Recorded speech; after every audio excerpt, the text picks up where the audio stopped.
தமிழ் தாயை வாழ்த்தி வணங்கி தொடங்குகிறேன். அன்பு வணக்கம் உங்கள் அனைவருக்கும். உங்கள் அத்தனை பேரையும் பிளாக் ஷிப் தொலைக்காட்சியின் சிறப்பு பட்டிமன்றத்தின் வாயிலாக சந்திப்பதில் மற்றற்ற மகிழ்ச்சி. அவ்வளவு அழகான ரசிகர்கள் இந்த நேரு நினைவு கல்லூரி புத்தனாம்பட்டியில் எங்களுக்கு கிடைச்சிருக்கிறீங்க. ஒவ்வொரு இளைஞர்களுடைய முகத்தையும் பார்க்கிற போது நம்ம தேசம் கண்டிப்பா மீட்சி உறும் தமிழகத்தில் தாழ்ச்சிதான் இல்லை அப்படிங்கிற மாதிரியான ஒரு நம்பிக்கை பிறக்குது. பட்டிமன்றத்தில் ரொம்ப அழகான ஒரு அருமையான புரட்சியை விதைத்து கொண்டிருக்கிற பிளாக் ஷிப் தொலைக்காட்சிக்கு எங்கள் பணிவான நன்றிகள். ஏன்னா அடுத்த தலைமுறை இளைஞர்களின் கைகளில் தான் இந்தியாவின் எதிர்காலம் மட்டுமல்ல, இணையதளத்தின் எதிர்காலமும் இருக்கிறதுன்னு நம்பி இந்த அற்புதமான பட்டிமன்றத்தை ஏற்பாடு செஞ்சிருக்கிறாங்க. இந்த அருமையான பட்டிமன்றம் எதுக்கு தெரியுமா? குழந்தைகளையும் இளைஞர்களையும், என்ன மாதிரி இளைஞர்களையும் கொண்டாடணுங்கிறதுக்காகத்தான். பிளாக் ஷிப் குழந்தைகள் தின சிறப்பு பட்டிமன்றத்தின் நல்ல தலைப்பு, இளைஞர்களும் குழந்தைகளும் கொண்டாடப்படுகிறார்களா பந்தாடப்படுகிறார்களாங்கிற அற்புதமான தலைப்புல 6 அறிஞர் பெருமக்கள் நம்மோடு பேச வந்திருக்கிறாங்க. நாம் படிக்கும் போதுங்க பள்ளிக்கூடத்துக்குள்ளேயும் கல்லூரிக்குள்ளேயும் செல்போன் வரக்கூடாதுன்னு ஒரு காலம் இருந்தது. ஆனால் இந்த கொரோனா காலத்தில் நீங்கள் நல்லா கவனிச்சு பாருங்க, பள்ளிக்கூடமும் கல்லூரியுமே செல்போனுக்குள்ள தான் நடந்ததுன்னு சொன்னால் மாற்றம் ஒன்று தாங்க மாறாது. செல்போன் இளைஞர்களின் வாழ்க்கைக்குள்ள வரக்கூடாது அப்படின்னு நாமெல்லாம் யோசிச்சுக்கிட்டு இருந்தப்ப இளைஞர்களின் வாழ்க்கையே செல்போனுக்குள்ளதாண்டா இருக்குன்னு கொரோனா சொல்லிட்டு நாம சில நேரங்களில் சமூகத்தோடு அப்படி இணைஞ்சு போனாதாங்க நல்ல மாற்றங்களை இந்த சமூகம் அறுவடை செய்ய முடியும். ஒரு காலத்தில் நாமெல்லாம் அமெரிக்காவை பாரு, அமெரிக்காவில் போய் வேலை செய்யணும்னு யோசிக்க வேண்டாமா? அமெரிக்காவில் போய் வேலை பார்த்தா தானடா நிறைய சம்பாதிக்க முடியும் அப்படின்னு அமெரிக்காவை புகழ்ந்து பேசுகிறோம். இன்னைக்கு அமெரிக்க அதிபர் அதிரடி அறிவிப்புகள் கொடுக்கறத பார்த்து இந்தியாவே பரவாயில்லைன்னு சொல்ல ஆரம்பிச்சு. அவருக்கு எப்போ தோணுதோ அப்பெல்லாம் அறிவிப்பு கொடுக்குறாரு. இந்த தீபாவளிக்கு அமெரிக்காவில் ஒரு குறிப்பிட்ட மாகாணத்தில் அரசு விடுமுறை விட்டுருக்காங்க. காரணம் என்ன அப்படின்னு கேட்டால், அந்த மாகாணத்தின் மக்கள் தொகையில் 60 விழுக்காடு தமிழர்கள் தான் இருக்கிறார்கள்னு ஒரு புள்ளி வரும்.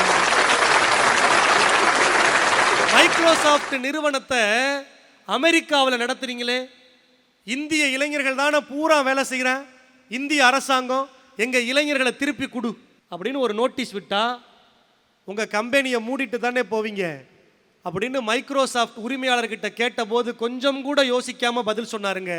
ஏங்க என் நிறுவனத்தை நான் மூட போகிறேன், இந்திய இளைஞர்களை இந்தியா திருப்பி கேட்டுட்டா என் மைக்ரோசாஃப்ட் நிறுவனத்தையே நான் இந்தியாவில் திறந்துருவேன்னு அந்த உரிமையாளர் சொன்னாருன்னா, இந்திய இளைஞர்களுக்கு உலக அரங்கில் அத்தனை செல்வாக்கு இருக்கு. சில ஆண்டுகளுக்கு முன்னாடி ஆனந்த விகடனில் ஒரு 2 வரி படிச்சேங்க. உலக வங்கி அமெரிக்காவில் தான் இருக்கு. உலக நாடுல எங்கே போர் நடந்தாலும் அதை நிறுத்துறதுக்கு உலக வங்கியிலிருந்து தான் கடன், அந்த அழிவுகளை எல்லாம் சரிப்படுத்துறதுக்கு சீர் செய்யறதுக்கு உலக வங்கி கடன் கொடுக்கணும். உலக நாடுகளுக்கெல்லாம் கடன் கொடுக்கிற உலக வங்கி அமெரிக்காவில் இருக்கு. இப்போ அமெரிக்கா தான் எல்லா தேசத்துக்கும் கடன் கொடுக்குது. ஆனால் அந்த அமெரிக்காவின் கூகுள் நிறுவனத்திற்கே எங்கள் தமிழ்நாடு தான் கடன் கொடுத்திருக்கிறதுன்னு எழுதியிருந்தாங்க. ஆனந்த விகடனில் அற்புதமாக 2 வரி எழுதியிருந்தாங்க. உலக நாடுகளுக்கெல்லாம் அமெரிக்கா பிச்சை கொடுக்கிறது, ஆனால் அந்த அமெரிக்காவின் கூகுள் நிறுவனத்திற்கே தமிழ்நாடு தான் சுந்தர் பிச்சையை கொடுத்ததுன்னு எழுதியிருந்தாங்க.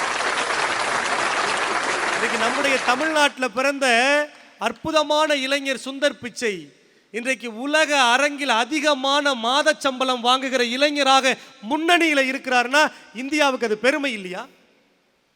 அத்தனை இளைய சமுதாயம் இன்றைக்கு புறப்பட்டிருக்காங்க.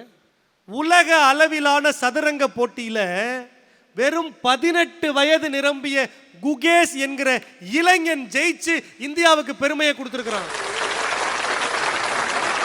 வெற்றி பெற்று முடிச்ச அந்த சமயம் குகேஷ் வெற்றி பெற்றார்னு அறிவிக்கிறாங்க. என்ன தெரியுமா அங்க பண்ணாரு? தான் உட்கார்ந்திருந்த நாற்காலியிலிருந்து எந்திரிச்சிட்டு அந்த நாற்காலியை இருந்த மாதிரியே சரி பண்ணி வச்சுட்டு நடக்க ஆரம்பிச்சார். என்ன பக்குவம் பாத்தீங்களா? இத்தனை இளைஞர்கள் ஜெயிச்சுக்கிட்டு இருக்கிறாங்க, அப்படி சாதனை சிகரத்தில் ஏறுறாங்க. பாரா ஒலிம்பிக்ல தங்கப்பதக்கம் வாங்கினான்.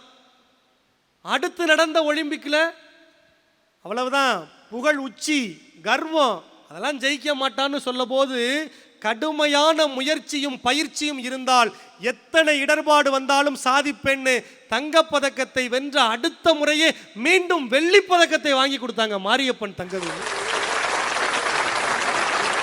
எத்தனை இளைஞர்கள்! இன்னைக்கு கரூருக்கு பக்கத்துலங்க ஒரு இஸ்லாமிய சிறுவன் கையடக்க செயற்கைக்கோளை கண்டுபிடித்த காரணத்தால் நாசாவே அவனுக்கு கௌரவ பேராசிரியர் பட்டம் வழங்கி இருக்கு. 9ஆம் வகுப்பு மாணவனுக்கு. நம்ம புதுக்கோட்டைக்கு பக்கத்துலங்க ஆவணங்கோட்டைங்கிற ஒரு ஊர், ஜெயலட்சுமின்னு ஒரு பாப்பா இப்ப கல்லூரி படிக்கிறா. அவ பள்ளிக்கூடம் படிக்கிற போது ஒரு போட்டிக்கு கட்டுரை எழுதி அனுப்புறா, தேர்வாயிரா. நாசாவே நீ நாசாவுக்கு வாமான்னு கூப்பிடுது. நேரா நாசாவுக்கு போகணும்னா எவ்வளவு செலவாகும்? பணம் இல்லை. உதவி கேட்கிறா. பேரழிவு வருகிற போது மட்டுமல்ல, தடுப்பூசி போடுவதற்கு பிள்ளைகள் கடினப்படுகிற போது மட்டுமல்ல, சாதனை இளைஞர்கள் சாதனை சிகரத்தில் ஏறுவதற்கும் நாங்கள் கொடுத்து உதவுவோம் என்கிற வள்ளல் குணம் நிறைந்த மக்கள் நம் தமிழ் தேசத்துல தாங்க அதிகமா இருந்தாங்க. கொடுத்து கொடுத்து உதவுனாங்க. நாசா போற அளவுக்கு பணம் சேர்ந்துருச்சு, ஆனா இன்னும் நண்பர்கள் அனுப்பிக்கிட்டே இருக்கீங்க. அந்த பணத்தை எல்லாம் என்னம்மா செய்ய போறேன்னு பத்திரிகையாளர் கேட்டாரு. கொஞ்சம் கூட யோசிக்காம சொன்னா, என் கிராமத்துல 100கணக்கான பெண் பிள்ளைகள், என் வயது ஒத்த பெண் பிள்ளைகள் இருக்கிறோம். ஆனா நாங்க கழிவறை போகணும், உடல் கழிக்க போகணும்னா இருட்டினதுக்கு அப்புறம் தான் போவோம். திரும்ப சூரியன் வர்றதுக்கு முன்னாடி கம்மாக்கரைக்கு போவோம். எங்க கிராமத்துல நிறைய பேர் வீட்டில் கழிப்பறையே இல்லை. எனக்கு கொடுக்கப்பட்டிருக்கிற இந்த பணத்தை பயன்படுத்தி கழிப்பறை இல்லாத என் வயதொத்த வீட்டு பெண்களுக்கு கழிப்பறையை கட்டி கொடுப்பேன்னு ஒரு சின்ன பொண்ணு சொன்னால. இந்த பக்குவமும் பண்பும் இன்றைக்கு இருக்கிற இளைய பிள்ளைகளின் இதயங்களில் இருக்கிறது. அந்த இளைஞர்களை, சின்ன குழந்தை 9ஆம் வகுப்பு படிக்கிற பையன், ஒரு 2ஆம் கிளாஸ் படிக்கிற பாப்பா, தான் உண்டியல்ல சேர்த்து வச்ச காசை வெள்ளத்தில் பாதிக்கப்பட்டவங்களுக்கு அனுப்புங்கன்னு கொண்டு வந்து கொடுக்குறான். இந்த குழந்தைகளும் இந்த இளைஞர்களும் இந்த தேசத்தை பெருமைப்படுத்துவதற்காக, மேலே மேலே மேலே இந்த தேசத்தின் புகழை கொண்டு சேர்ப்பதற்காக ஏராளமான பணிகளை செய்கிறாங்க. ஆனால் இந்த தேசம், இந்த சமூகம் அந்த இளைஞர்களையும் அந்த குழந்தைகளையும் நல்ல இளைஞர்களாக இருக்காங்களே அப்படின்னு கொண்டாடி அவங்களுக்கு கொடுக்க வேண்டிய சலுகைகளை கொடுத்து, ஊக்கத்தை கொடுத்து, உற்சாகத்தை கொடுத்து, இன்னும் இன்னும் சாதிப்பதற்கு அவங்கள அடுத்த படிநிலையில் ஏற்றி விட்டு அழகு பார்க்கிற ஏணிகளாக இருக்கிறாங்களா? போதும் போதும், நீ செஞ்சு கிழிச்சதெல்லாம் போதும், நீ யாருன்னு எங்களுக்கு தெரியாதா அப்படின்னு சொல்லி இளைஞர்களுக்கு முற்றுப்புள்ளி வைக்கிற, முட்டுக்கட்டை போடுகிற வேலையை இந்த சமூகம் செய்கிறதா அப்படிங்கிற கேள்வியைத்தான் இந்த பட்டிமன்றத்தில் இன்றைக்கு நாம் விவாதிக்க இருக்கிறோம். குழந்தைகள் தின சிறப்பு பட்டிமன்றத்தில் குழந்தைகளையும் இளைஞர்களையும் இந்த சமூகம் கொண்டாடுகிறதா பந்தாடுகிறதா என்கிற தலைப்பில் குழந்தைகளும் இளைஞர்களும் கொண்டாடப்படுகிறார்கள் என்கிற அணி சார்ந்து பேசுவதற்கு ராஜபாளையத்தை சார்ந்த லட்சிய ஆசிரியர் அன்பு நண்பர் விஜய நம்பி வருகிறார். வாங்க, ஒரு உற்சாகமான உரையை இந்த மன்றத்திற்கு தாங்க. அவையிலுள்ளோர் அனைவருக்கும் உங்கள் பாசத்திற்குரிய சகோதரனின் நேசத்திற்குரிய வணக்கங்களை உரித்தாக்கிக் கொள்கிறேன். தமிழ் பேச்சு எங்கள் மூச்சு என்கின்ற நிகழ்ச்சியின் முதல் வெற்றியாளராக 3 லட்சம் ரூபாய் பரிசை விஜய் தொலைக்காட்சியிடம் இருந்து பெற்றிருக்கக்கூடிய எங்களுடைய அன்பிற்குரிய நடுவர் அவர்களே, 2 அணிகளைச் சேர்ந்த அறிஞர் பெருமக்களே, இளைஞர்களை குழந்தைகளை பந்தாடுகிறார்கள் அப்படின்னு சொல்றதுக்கு ஒரு 3 பேர் உட்கார்ந்துருக்கிறாங்க. இப்போ நம்ம டீமை பாருங்க. இப்போ குழந்தைகள் இளைஞர்கள் கொண்டாடப்படுகிறார்கள் சொல்றதுக்கு ஒரு குழந்தையா நான் வந்திருக்கிறேன். அவருக்கே 3 வயசுல ஒரு குழந்தை இருக்குங்க. இளைஞர்கள் கொண்டாடப்படுறாங்கன்னு சொல்றதுக்கு எங்க சைடுல இருந்து ஒரு 2 இளைஞர்கள் வந்திருக்கிறாங்க. இவர் இளைஞரா? இளைஞர், கொஞ்சம் வளர்ந்த இளைஞர். ஆனால் பந்தாடப்படுகிறார்கள் என்று பேசுவதற்கு அதில் மூணாவது ஒரு அக்கா உட்கார்ந்துருக்கிறாங்க. என்னக்கா என்ன பேச போறீங்க அப்படின்னு, இளைஞர்களும் குழந்தைகளும் பந்தாடத்தான் போகிறார்கள் என்று பேசுவதற்கு, டேய் அக்கா வந்திருக்கிறேன்டா அப்படின்னு அக்கா வந்திருக்கிறாங்க. ஏங்க, இளைஞர்களும் குழந்தைகளும் கொண்டாடத்தான் படுகிறார்கள் என்பதற்கு இந்த அரங்கமே ஒரு சாட்சி. ஏன், அடுத்த தலைமுறை பிள்ளைகள் மேடை ஏறி வந்து தமிழ் பேசினால் அடுத்த தலைமுறை பிள்ளைகள் நாங்கள் கைத்தட்டி உற்சாகப்படுத்துவோம் என்று ஒரு இளைஞர் கூட்டம் உட்கார்ந்திருக்கிறது என்று சொன்னால் கிளம்புற வரைக்கும் உட்கார்ந்திருப்பாங்க. இதை விட வேற என்னங்க வேணும்? குழந்தைகளும் இளைஞர்களும் கொண்டாடத்தான் படுகிறார்கள் அப்படிங்கிறதுக்கு இப்போ பட்டிமன்றம் என்கின்ற இந்த கலை வடிவமே இளைஞர்கள் கொண்டாடப்பட்டதினுடைய வெளிப்பாடு இல்லையா நடுவர் அவர்களே?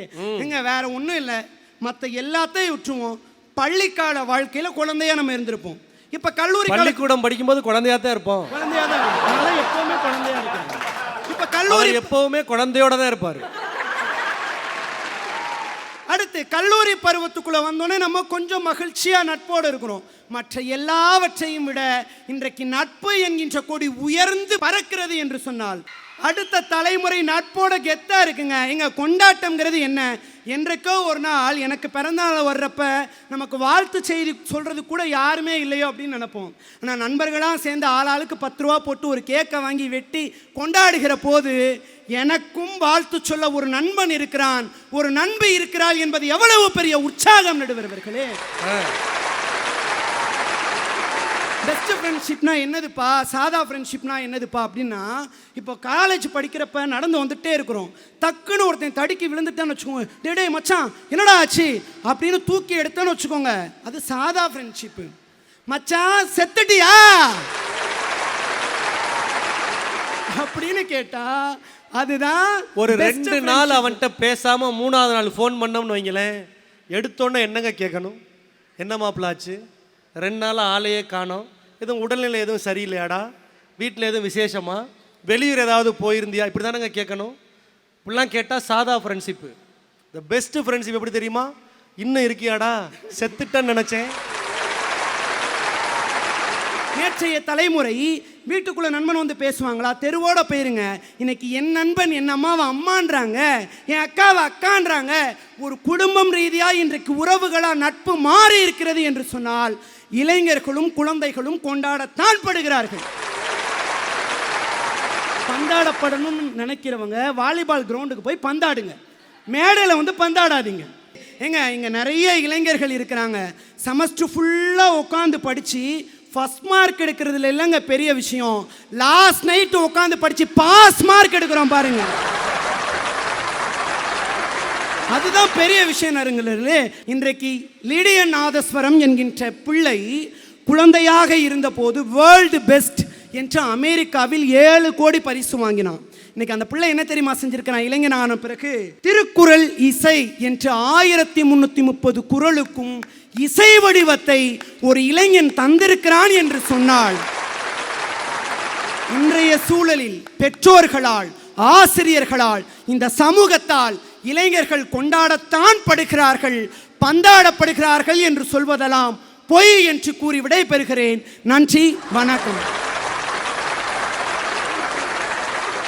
நல்ல ஒரு உற்சாகமான கைத்தட்டு அன்பு நண்பர் விஜய நம்பிக்கை. இளைஞர்கள் நாங்கள் நட்பை கொண்டாடுகிறோம் அப்படிங்கிற ஒன்றை வச்சே தன் அணி சார்ந்த வாதத்தை மிக அழகாக வடிவமைத்திருக்கிறார். பேசும்போது சொன்னார்ல, ஒரு காலத்துல எல்லாம் நண்பர்கள் வீதி வரைக்கும் நண்பர்கள்னா, ஆனால் இன்னைக்கு எப்படி தெரியுமாங்க, என் வீட்டுக்குள்ள ஒரு உறுப்பினராக அந்த நண்பரை கொண்டு வந்து சேர்த்திருக்கிறோம்னா இளைஞர்கள் மீது இந்த சமூகம் நம்பிக்கை வைக்க தொடங்கி இருக்கு. அதனாலதானங்க வீட்டுக்குள்ள அனுமதிச்சிருக்கு. ஒரு காலத்தில் என்ன பண்ணுவாங்க, அந்த பயலோட சேராதடா, அந்த பயலோட சேராத, அவன் நல்ல பயலே இல்லை, அந்த பயலோட சேர்ந்தா நீ கெட்டு போயிடுவடா அப்படின்னு அம்மா சொல்லுவா. இப்படி அம்மா தொடர்ந்து காலங்காலமாக சொல்லிக்கிட்டே இருந்தாங்க. இந்த தலைமுறையில் ஒரு பையன்தான் அம்மாவை பார்த்து கேட்டான், ஏம்மா அந்த பையன் கெட்ட பையன், அவனோட சேராதடா, சேர்ந்தா நீ கெட்டு போயிடுவேன்னு சொல்றியம்மா, நான் நல்ல பையன் தானே, என் கூட சேர்ந்தா அவன் நல்ல பையனா மாறிடுவான்னு ஏம்மா சொல்ல மாட்டீங்கன்னு இந்த தலைமுறை பிள்ளை கேட்க தொடங்கி இருக்கான்னா, அந்த நண்பர்களையும் நட்பையும் இன்றைக்கு இந்த சமூகம் கொண்டாட தொடங்கி இருக்குன்னா இளைஞர்களும் குழந்தைகளும் சமூகத்தில் கொண்டாடப்படுகிறார்கள்ங்கிறதானங்க உண்மை. ஆனா இந்த சமூகம் இளைஞர்களை ஏதோ ஒரு வகையில் சரிபடுத்த தவறி இருக்குங்க. இளைஞர்களும் சரியா இல்லாம தாங்க இருக்கிறாங்க. இதெல்லாம் புரியாம ஒரு 4 பேரை பார்த்துட்டு வந்து 4 மணி நேரம் பேசுறிய தம்பி என் நம்பி உனக்கு பதில் சொல்றேன்னு புறப்பட்டு வர்றாங்க அன்பிற்கினிய தோழர் யோக தர்ஷினி அவர்கள். இன்றைக்கு வாய்ப்பிற்காக வால் பிடிப்பவர்களுக்கு மத்தியில் வளர்ந்து வரும் இளம் பேச்சாளர்களுக்காக தோள் கொடுக்கக்கூடிய ஒரு அற்புதமான ஒரு நடுவர்னு சொன்னாக்கா அது எங்களுடைய நடுவர் தான். அவருக்கும் இந்த நேரத்தில் நன்றி கலந்து ஒரு வணக்கங்கள். நேரு கல்லூரியில் உள்ள மாணவர்கள்னு சொல்லக்கூடாது, உண்மையாகவே சொல்ல போனா ஒரு தேவதைகள்னு சொல்லலாம். எவ்வளவு பொருத்தம் பாத்தீங்களா? குழந்தைகள் நேரு மாமாவை கொண்டாடினதும் நேரு மாமா குழந்தைகளை கொண்டாடினதும் தாங்க நம்ம வரலாற்றில் இருக்கு. அப்ப குழந்தைகள் தினத்தை நேரு நினைவு கல்லூரியில தானே கொண்டாட முடியும். இன்னைக்கு காலகட்டத்தில் அதுவும் பாருங்க கல்லூரியில் நடந்துகிட்டு இருக்கு இந்த பட்டிமன்றம். கல்லூரியில் உள்ள பிள்ளைங்களுக்கு எங்களுடைய இளைஞர்களுக்கு இன்னைக்கு எவ்வளவு பிரச்சனை தெரியுமா? ஏன்னா தம்பி அப்படித்தான் பேசுவான். ஏன்னா வந்திருக்க இடம் அந்த மாதிரி ராஜபாளையத்திலேருந்து வந்திருக்காப்புல. இளைஞர்கள் நீங்க கொண்டாடப்படுறாங்க என்ன கொண்டாடப்படுறாங்க. இதுல நடுவர் நீங்க வேற சொல்றீங்க. இன்னைக்கு நட்பு எப்படி இருக்கு தெரியுமா? அது என்னது? பாசம் வைக்க நேசம் வைக்க தோழன் உண்டு வாழ வைக்க. எங்க வாழ வைக்கிறாங்க? பேரனாரதான் வைக்கிறாங்க. ஆத்தாடி நல்லா யோசிச்சு பாருங்க. உண்மையா இன்னும் சொல்ல போனாக்கா எங்க பசங்களுக்குள்ள கஷ்டம் என்ன தெரியுமா சார்? உண்மையாவே இன்னைக்கு இளைஞர்களுக்குள்ள கஷ்டம், மிகப்பெரிய கஷ்டம் என்னன்னா லவ் பண்றவனை விட லவ் பண்றவனுக்கு ஃப்ரெண்டா இருக்கிறது தான் பெரிய கஷ்டம். அதுலேயும் எங்கள் பிள்ளைங்களை பார்த்தீங்கன்னா ஏதாவது ஒன்று இன்னைக்கு நாங்கள் இளைஞர்கள் சாதிக்கலாம்னு சொல்லிட்டு காலையில் எந்திரிச்சு ஏதாவது ஒன்று பண்ணுவோம்னு சொல்லி ஒரு முடிவு எடுத்தோன்னு வச்சுக்கோங்களேன், வாழ்க்கை எப்படி தெரியுமா போகுது? இடியாப்போம் முடிஞ்சிருது. எங்க ஆரம்பிக்குது எங்க முடியுதுன்னே எங்களுக்கு தெரிய மாட்டேதுங்க. அவ்வளவு சிக்கலா இருக்கு. உண்மையாவே நான் என்ன சொல்றேன்னா, பிள்ளைங்களை பார்த்து நீ நீட்டா படி அப்படின்னு சொன்னா ஒரு நியாயம், நீ நீட்டுக்கு தான் படிக்கணும்னு சொன்னாக்கா அதுல என்ன நியாயம்னு நான் கேட்குறேன். ஒரு வீட்டில் பார்த்தீங்கன்னா ஒரு குழந்தைங்களே பார்த்தீங்கன்னா கார்ட்டூன் சேனல் தான் விரும்பி பார்க்கும். அந்த கார்ட்டூன் சேனல் விரும்பி பார்த்துக்கிட்டே இருக்கு. ஒரு நாள் கடவுள் இறங்கி வந்தாராம். கடவுள் இறங்கி வந்து அந்த குழந்தைகிட்ட கேட்டாராம், நீ ஏன்டா எப்போ பார்த்தாலும் கார்ட்டூன் சேனலே விரும்பி பார்த்துக்கிட்டு இருக்க அப்படின்றப்ப அந்த குழந்தை சொன்னிச்சான், கார்ட்டூன் சேனலில் பார்த்தீங்கன்னா நிறைய அனிமல்ஸ்லாம் இருக்கும்ல, இந்த சேனலில் கரடி பேசுது, சிங்கம் பேசுது, குருவி பேசுது, பேச தெரியாத விலங்குகளும் பறவைகளும் இந்த சேனல்ல என்கிட்ட பேசுது. பேச தெரிஞ்ச வீட்டில் இருக்க என் அம்மாவும் என் அப்பாவும் என்கிட்ட பேசாம செல்லையும் டிவியையும் பார்த்துக்கிட்டு இருக்காங்கன்னு சொன்னாக்கா பிள்ளைங்களுக்கு நேரம் ஒதுக்குங்க. பிள்ளைங்களை எந்த இடத்துலையுமே நீங்க கம்பேர் பண்ணாதீங்க. நல்லா யோசிச்சு பாருங்க. எந்த பிள்ளையுமே தன்னுடைய பெற்றோர்களை மற்ற பெற்றவர்களோட ஒப்பிட்டு பேசவே பேசாது. என் அப்பா தான் எனக்கு ஹீரோ, என் அம்மா தான் எனக்கு அழகின்னு சொல்லும். ஆனா நீங்க மட்டும் ஏன் பக்கத்து வீட்டு பிள்ளை பாரு எத்தனை மார்க் வாங்குது, அது ஒன்னடத்த பிள்ளை தானே, எவ்வளவு நல்லா வேலை பார்த்துக்கிட்டு இருக்கு, அதை பாரு வீட்டோட எல்லா வேலையும் பார்க்குது. இந்த பிள்ளைய பாரு உங்க அப்பா அம்மாவுக்கு மரியாதை கொடுக்கணும், பக்கத்து வீட்டு பிள்ளையோட கம்பேர் பண்றீங்களே, உங்க பிள்ளைக்கு என்ன திறமை இருக்குன்னு என்னைக்காச்சும் பார்த்துருக்கீங்களாங்க? ஜெயிச்ச 10 பேரை மட்டும் நீங்க காமிச்சுக்கிட்டு இருக்கீங்க. ஆனா எங்களுக்கு திறமை இருந்தும் சரியான அங்கீகாரம் எங்களுக்கு கிடைக்காம எத்தனையோ பசங்க எங்க எங்களுக்கு அங்கீகாரம் கிடைக்கும்னு நினைச்சு நாங்க ஏங்கிக்கிட்டு இருக்க வரைக்கும் எங்களுடைய இந்த வாழ்க்கை, எங்களுக்கு இந்த இளைஞர்களுக்கும் சரி குழந்தைகளுக்கும் சரி எங்களுடைய வாழ்க்கை இன்னைக்கு நாங்க வந்து பந்தாடப்பட்டுட்டு தான் இருக்கோம், நாங்க கொண்டாடப்படலன்னு சொல்லிட்டு நல்லதொரு வாய்ப்புக்கு நன்றிப்பாடி நமக்கு நன்றி வணக்கம். ஒரு அரங்கு நிறைந்த கைத்தட்டல் அன்பு தோழர் யோகதர்ஷினி அவர்களுக்கு. வேலைக்கு போகிற அம்மா அப்பாட்ட கேட்டால் என் பிள்ளைக்காகத்தான் வேலைக்கு போகிறேன், என் பிள்ளைக்காகத்தான் சொத்து சேர்க்குறேன், என் பிள்ளைக்காகத்தான் எல்லாம்னு சொல்கிறீங்களே, உங்கள் பிள்ளை உங்ககிட்ட இருந்து சொத்து சுகத்தை எதிர்பார்க்கலை, உங்கள் பிள்ளைங்க உங்ககிட்ட இருந்து காசு பணத்தை எதிர்பார்க்கலை, உங்கள் பிள்ளைங்க உங்ககிட்ட இருந்து மாட மாளிகைகளை எதிர்பார்க்கலை. என்ன தெரியுமாங்க எதிர்பார்க்குறாங்க? தினசரி ஒரு 30 நிமிஷமாவது என் கூட எங்கள் அப்பா அம்மா பேச மாட்டாங்களான்னு எதிர்பார்க்குறாங்க. இப்படிப்பட்ட ஒரு சூழல் தானங்க இன்னைக்கு இந்த தேசத்தில் இருக்கு. பேசுறதுக்கே நீங்க தயாரா இல்லை, நீங்க கொண்டாடிட்டாலும் அப்படின்னு இந்த அணியில் ஆரம்பிச்சு வச்சிருக்கிறாங்க. யோகதர்ஷினி கேட்ட கேள்விகளுக்கெல்லாம் பதில் சொல்ல வேலூரில் இருந்து குடியாத்தம் என்கிற அற்புதமான நகரிலிருந்து வருகை தந்திருக்கிற அன்பிற்கும் பாசத்திற்கும் உரிய அக்கா நித்ய பிரியா அவர்கள் ஒரு அரங்கு நிறைந்த கைத்தட்டலோடு வருகிறார். வாங்க.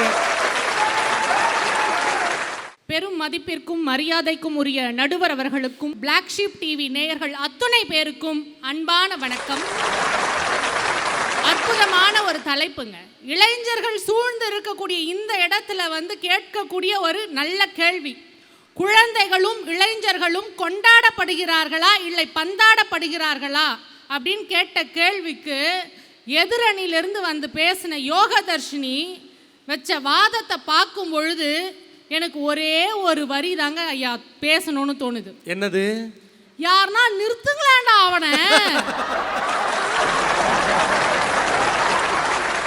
ஐயா, கனவுனாலும் ஒரு நியாயம் தர்மம் வேணாமா? எப்படிப்பட்ட ஒரு சமூகத்தில் நம்ம வாழ்ந்துகிட்டு இருக்கோங்க. குழந்தைகளை நாங்கள் பந்தாடுகிறோம். ஏமா மனசாட்சி இருக்காமா? எந்த காலத்தில் காந்திஜிக்கும் நேருஜிக்கும் கிடைக்காத மரியாதை எல்கேஜி யூகேஜி படிக்கிற பையனுக்கு நாங்கள் கொடுக்குறோங்க. கொடுத்துதான் ஆகணும். ஐயா, நான் எம்இ மாஸ்டர் ஆஃப் இன்ஜினியரிங் படிச்சிருக்கேன். என்னுடைய கான்வகேஷன் சர்டிஃபிகேட்டை காலேஜில் இருக்கக்கூடிய ஆஃபீஸ் ரூமில் போய் லைனில் நின்று நான் வாங்கினேங்க. சரி. போன வருஷம் என் பையன் யூகேஜிலிருந்து ஃபஸ்ட் ஸ்டாண்டர்டுக்கு ப்ரொமோஷன் ஆயிட்டான்னு கான்வகேஷன் டே பட்டமளிப்பு விழா நடத்துகிறாங்க. அவன் மஞ்சள் கோட்டு மஞ்சள் தொப்பியை போட்டுக்கிட்டு அப்படியே என்னவோ டாக்டர் பட்டம் வாங்குற மாதிரி மேடையில் நிற்கிறான். எனக்கு ஆசையாக இருக்குது, மறுபடியும் பிரைமரி ஸ்கூல்லே சேர்ந்தாவாவது நம்ம வாழ்க்கை கொண்டாட்டமாக மாறுமான்ற அளவுக்கு இன்றைய குழந்தைகளை நாங்கள் கொண்டாடுறோம். இவங்களுக்கு பந்தாட்டமா இருக்கான். இன்னைக்கு இளைஞர்கள் தெளிவா இருக்காங்க. நீங்க சொல்வதெல்லாம் ஒரு காலகட்டம். நம்ம வாழ்க்கையில நம்ம ஏதாவது ஒரு முடிவு எடுக்கணும்னா 4 பேர் நம்மளை என்ன நினைப்பாங்களோன்னு பயந்து பயந்து வாழ்ந்த காலம்லாம் ஒரு காலம். ஆனா இன்னைக்கு நான் தப்பு செஞ்சா மன்னிப்பு கேட்பேன், ஆனா நீ தப்பா நினைப்பலாம் என்னால மன்னிப்பு கேட்க முடியாது போடான்னு ஒரு கம்பீரமா வாழ்க்கை வாழறாங்கன்னு சொன்னா இளைஞர்களை நாங்கள் கொண்டாடுறோம். பிள்ளைகள் கிட்ட இருந்து நம்ம கத்துக்க வேண்டிய விஷயம் ஏராளமா இருக்குங்க. அழகான கவிதை படிச்ச நடுவர் அவர்களே. பக்கத்து இருக்கை பயணியிடம் புன்னகை கூட செய்யாமல் நீள்கிறது பயணம். தூரத்து வயல்வெளி சிறுமி கையசைத்து கற்று தருகிறாள் அன்பை. இப்படி இன்னைக்கு குழந்தைகளிடத்தில் அன்பை அறத்தை நாம் கற்றுக்கொள்ள வேண்டும். அதை கற்றுக்கொள்ள இன்றைய பெற்றோர்களும் சமுதாயமும் தயாராக இருக்கிறது என்பதை நீங்க கவனத்தில் வச்சுக்கணுங்க. ஐயா, ஒரு காலத்தில் ஆண் குழந்தையை எப்படி கொண்டாடணும், பெண் குழந்தையை எப்படிங்க கொண்டாடணும்? பெண் குழந்தைகளுக்கு கொண்டாட்டம்னு ஒன்று இருந்துதாங்க. ஆண் பிறந்தால் அள்ளி கொடுக்கிறார்கள், ஏனோ பெண் பிறந்தால் கள்ளிப்பால் கொடுக்கிறார்கள்னு பெண் பிள்ளை பிறந்தாலே பாவம்னு நினைச்சதெல்லாம் ஒரு காலம்ங்க. ஆனா இன்னைக்கு நமக்கு பொம்பளை பிள்ளை பிறந்துராதான்னு ஒவ்வொருத்தரங்களும் கோயில் குளமா ஏறி இறங்குறாங்க. பெண் பிள்ளை பிறந்தால் டாட்ஸ் லிட்டில் பிரின்சஸ்களாக இளவரசியா வலம் வருமேங்க. அதுக்கு ஆண் குழந்தைகளுடைய கனவையும் பெண் குழந்தைகளுடைய கனவையும் சமமாக பார்க்கக்கூடிய சூழ்நிலை இன்னைக்கு உருவாயிருக்குங்க. அதற்கு மிக சிறந்த உதாரணம் செஸ் உலகையை ஆட்டி படைத்து கொண்டிருக்கக்கூடிய சகோதர சகோதரியான பிரக்ஞானந்தாவும் வைஷாலியும் என்று சொன்னால், ஆண் பிள்ளைக்கு என்ன கனவுக்கு நம்ம உறுதுணையா இருக்கிறோமோ அதே மாதிரி என் பெண் பிள்ளையினுடைய கனவுக்கும் நான் உறுதுணையா இருப்பேன் ஒரு பெற்றோர்கள் இருக்கிறாங்க பாருங்க. அது கொண்டாட்டம் இல்லையா? ஐயா, ஒரு காலத்துல திரையில் இருப்பவர்களை தான் நாம் நட்சத்திரங்களாக கொண்டாடினோம். ஆனால் இன்னைக்கு தரையில் இருக்கக்கூடிய இளைஞர்கள் செய்யக்கூடிய சாதனையும் நாங்கள் நட்சத்திரங்களாக கொண்டாடுறோம்னு சொன்னா அது கொண்டாட்டம் இல்லையாங்க? ஐயா, வாழ்க்கையில தினம் தினம் பல சோதனைகளையும் சவால்களையும் சந்தித்து வருபவர்கள் தான் 3ஆம் பாலினம்னு சொல்லக்கூடிய திருநங்கைகள்ங்க. அவர்களுடைய வாழ்க்கையில கூட இன்னைக்கு படிப்படியா எவ்வளவு முன்னேற்றம் தெரியுங்களா? அதற்கு மிக சிறந்த உதாரணம் இந்தியாவின் முதல் காவல் அதிகாரியா வந்திருக்கக்கூடிய பிரித்திகா யாஷினி என்று சொன்னால், நடுவர் கூட ஆரம்பத்திலேயே சொன்னார், சொன்னாரு, மாற்றங்களோடு இணைந்து போகும் பொழுது மட்டும்தான் இந்த சமூகம் முன்னேற்றத்தை அடையும்னா இந்த மாற்றங்களை எல்லாம் நீங்க கொண்டாடி பாருங்க. அடுத்த தலைமுறை அடுத்த கட்டத்துக்கு போகுங்க. நம் தேசத்தினுடைய கனவே இளைஞர்களுடைய கையிலும் குழந்தைகளுடைய கையிலும் தான் இருக்கிறது. அவர்களுடைய வழிகாட்டுதலின்படி தான் நம்முடைய தேசமே நகர்ந்து கொண்டிருக்கிறது என்று சொன்னால் அவர்களை நாங்கள் கொண்டாடுகிறோமே தவிர ஒரு நாளும் பந்தாடவில்லை என்று சொல்லி அற்புதமான வாய்ப்பளித்த அத்தனை நல்ல உள்ளங்களுக்கும் நன்றி பாராட்டி இடம் சார்கிறேன். நன்றி, வணக்கம். மழை மாதிரி கொட்டி தீர்த்திருக்காங்க. யோகதர்ஷினி பேசிட்டு போன பிறகு இவ்வளவு பிரச்சனை இளைஞர்களுக்கு இருக்குது அப்படின்னு ஒரு பக்கம் நாம் அந்த பக்கம் போகிற மாதிரி இருந்தால் இந்த பக்கம் வந்து என்னையா பிரச்சனை, இளைஞர்களுக்கு நாங்கள் எவ்வளவு முக்கியத்துவம் கொடுத்துருக்கோம், ஆணின் கனவுக்கு எந்த அளவுக்கு மதிப்பு கொடுத்தோமோ அதை விட ஒருபடி அதிகமாக பெண்ணின் கனவை நனவாக்குவதற்கு இன்னைக்கு நாங்கள் புறப்பட்டிருக்கோம்னு சொல்கிறாங்க. எங்கள் வீட்டுக்கு பக்கத்தில் தனலட்சுமின்னு ஒரு அக்கா இருந்துச்சு. பள்ளிக்கூடம் படிக்கும்போது கல்லூரி படிக்கும் போதெல்லாம் உயரம் தாண்டுதலில் அக்கா தான் மாநில அளவில் மாவட்ட அளவில் பரிசு வாங்கும்.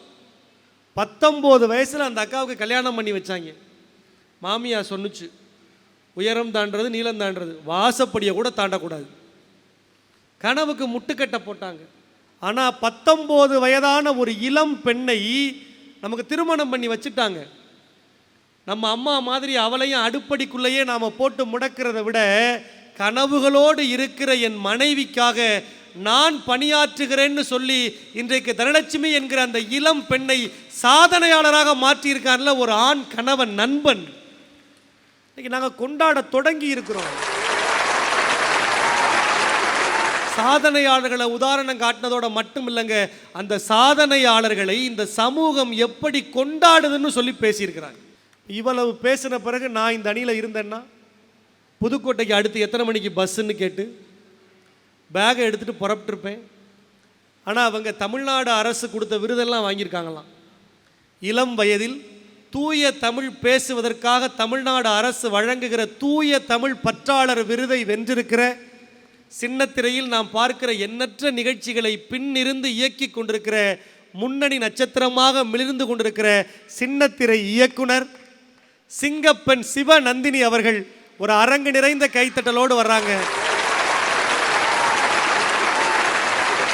உலகெங்கும் பார்த்து ரசித்து வியந்து கொண்டிருக்கக்கூடிய பிளாக்ஷிப் நேயர்கள் அத்தனை பேருக்கும் குழந்தைகள் தின நல்வாழ்த்துக்களோடு தொடங்குகின்றேன். அன்பு வணக்கம் அனைவருக்கும். நடுவர் அவர்களே, எனக்கு முன்னாடி 2 பேர் பேசிட்டாங்க. ஆமா, தலைப்பு என்ன அப்படிங்கிறத 2 பேரும் மறந்துட்டாங்க. அப்படியா?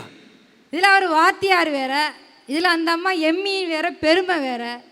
நான் எம்இ படித்திருக்கிறேன். ஒரு தலைப்பை சரியா படிச்சலாமா? நடுவர் அவர்களே, எல்லாருக்கும் சேர்த்து ஒரு உண்மையை சொல்லட்டுமா? அவங்க சிரித்து பேசுவாங்க, சிரிக்க சிரிக்க பேசுவாங்க, சத்தமா பேசுவாங்க, சங்கத்தமிழ் கூட பேசுவாங்க. ஆனா அவங்க பேசுறதுலாம் வெறும் ரூமரு. ஏன்னா அவங்க 3 பேருமே பூமருங்க.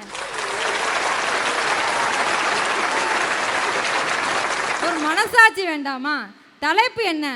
குழந்தைகளும் இளைஞர்களும் இந்த சமூகத்தினால கொண்டாடப்படுகிறார்களா, திண்டாடப்படுகிறார்களா? சார், நாங்கள் சந்தோஷமாக தாங்க இருக்கோம். இளைஞர்களும் மாணவர்களும் அவங்களும் தனித்தனியாக இருக்கும்போது கொண்டாடி தீர்த்துக்கிறாங்க. அது அல்ல பிரச்சனை. இந்த சமூகம் அவர்களை என்ன செய்கிறது? அக்கா வந்து சொல்கிறாங்க, நான் எம்இ படிக்கும்போது ஒரு அலுவலகத்தில் வாங்கின பட்டமளிப்பு விழாவை என் பையன் மேடை போட்டு வாங்குறான். அக்கா, அதுதான் அக்கா பிரச்சனை. எல்கேஜி யூகேஜி படிக்கிற பையன் கோணலும் மாணலமாக எழுதணும், தப்பாக எழுதணும், திட்டு வாங்கணும். அவனை போய் படிடா படிடா எழுதுறான்னு சொல்லி நீங்கள் 20-25 வயசுல வாங்க வேண்டியதை 4 வயசுலேயே 5 வயசுலேயே வாங்கணும் கட்டாயப்படுத்துறீங்க. அதுதாங்க திண்டாடப்படுகிறதுன்னு நான் சொல்கிறேன். அதுக்கு பேர் தான் பந்தாடப்படுகிறது. இளைஞர்கள் இந்த நாட்டின் மிகப்பெரிய கனவு. ஒவ்வொரு நாட்டையும் பட்டியல் போட்டாங்க. ஜப்பானில் கேட்டாங்க, மலேசியாவில் கேட்டாங்கன்னு.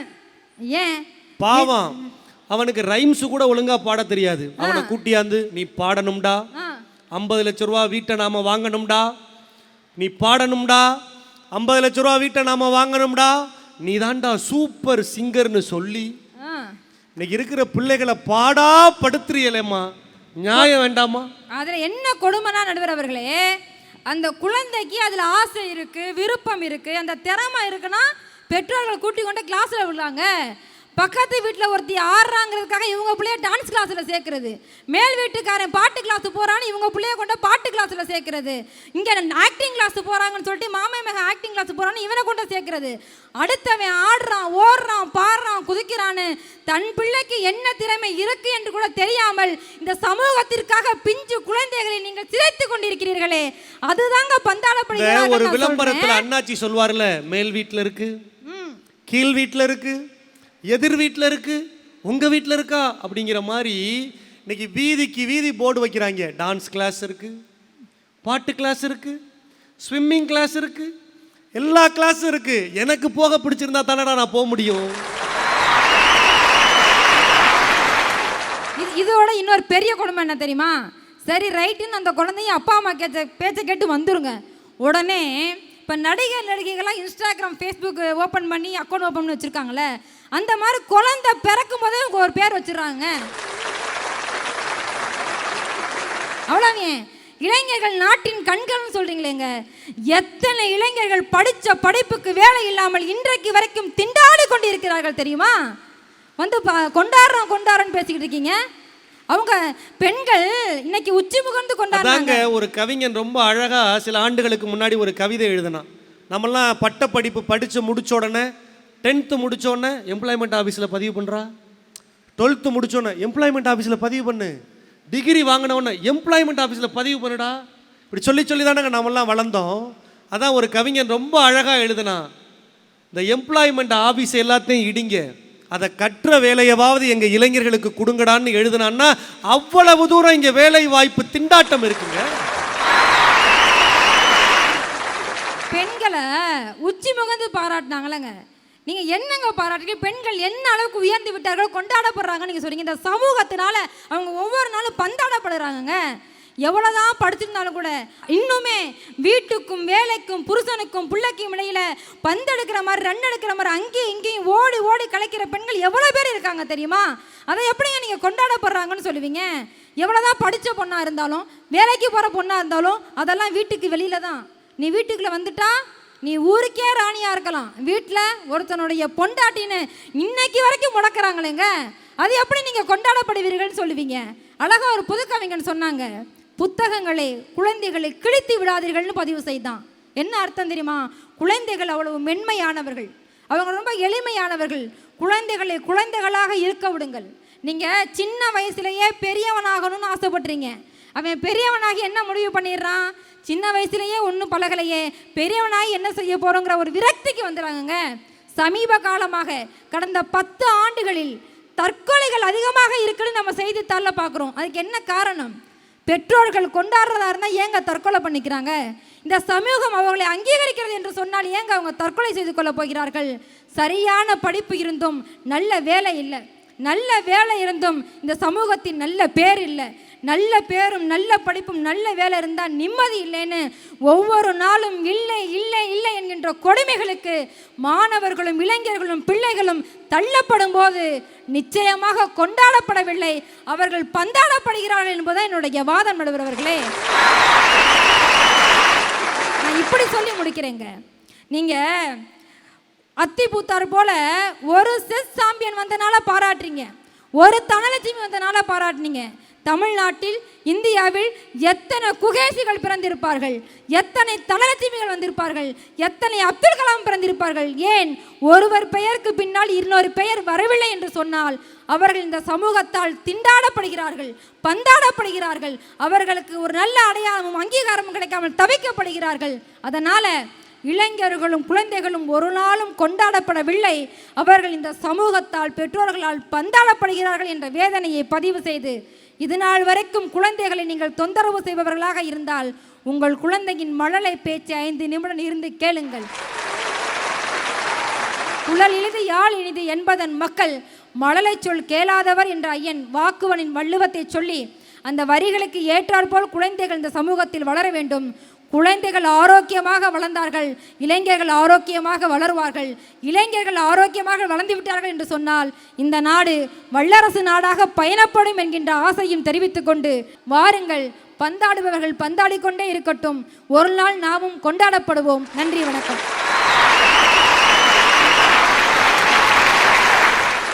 ஒரு அரங்கு நிறைந்த கைத்தட்டு சிங்கப்பெண் சிவநந்தினிக்கு. ரொம்ப நேர்த்தியா அந்த அணி சார்ந்த வாதங்களை முன் வச்சிருக்கிறாங்க. அவனுக்கு என்ன பிடிக்குதுன்னு முதல்ல கேளியா. உனக்கு பிடிச்சதெல்லாம் செய்ய சொல்லாத. நம்ம வீட்டில் சொல்லுவாங்கள்ல, நான் தான் டாக்டர் ஆகணும்னு ஆசைப்பட்டேன், முடியலை, நீயாவது டாக்டர் ஆயிடுறா. நான் தான் அந்த வேலைக்கு போகணும்னு ஆசைப்பட்டேன், கவர்மெண்ட் சம்பளம் காசுனாலும் கவர்மெண்ட் காசு வாங்கணும்னு ஆசைப்பட்டேன்டா, என்னால் தான் முடியலை, நீயாவது ஆகுடா. உங்கள் விருப்பத்தை எங்கள் மேலே திணிக்காதீங்கன்னு சொல்லியிருக்கிறான். ஒரு பையங்க, அவன் அழகான ரோஜா பூ செடி, அம்மாவுக்கு சாமந்தி பூ பிடிக்கும், அப்பாவுக்கு மல்லிகை பூ பிடிக்கும். இந்த சாமந்தி பூ செடியிலிருந்து ரோஜா பூ வரணும்னு அம்மா ஆசைப்படுறா, மல்லிகை பூ வரணும்னு அப்பா ஆசைப்படுறாரு. ஒரு சாமந்தி பூ செடியில் எப்படிங்க ரோஜா பூவும் மல்லிகை பூவும் வரும்? ரோஜா வரணும்னு ஆசைப்பட்டு, மல்லிகைப்பூ வரணும்னு ஆசைப்பட்டு தான் இயல்பாய் கொடுக்கிற சாமந்தி பூவை கூட அந்த செடியால் கொடுக்க முடியாமல் போகிற அவலம் இன்றைக்கு நம் தேசத்தில் நடக்கிறது. குழந்தைகளின் வாழ்க்கை இப்படிப்பட்ட ஒரு சிக்கல்ல மாட்டி இருக்கு அப்படிங்கிறத இந்த மன்றத்தில் முன்வைத்ததற்காகவே சிவநந்தினிக்கு ஒரு அரங்கு நிறைந்த கைத்தட்டல் கொடுக்கலாம். இவ்வளவு கேள்வி கேட்டு போயிருக்கிறாங்க. இதுக்கெல்லாம் பதில் சொல்லணும்னா அது ஒருவரால் தான் முடியும். அன்பு அண்ணன் ஸ்ரீரங்கத்தை சார்ந்த கணேஷ் கண்ணன் அவர்கள் ஒரு அரங்கு நிறைந்த கைத்தட்டலோடு வருகிறார். வாங்க.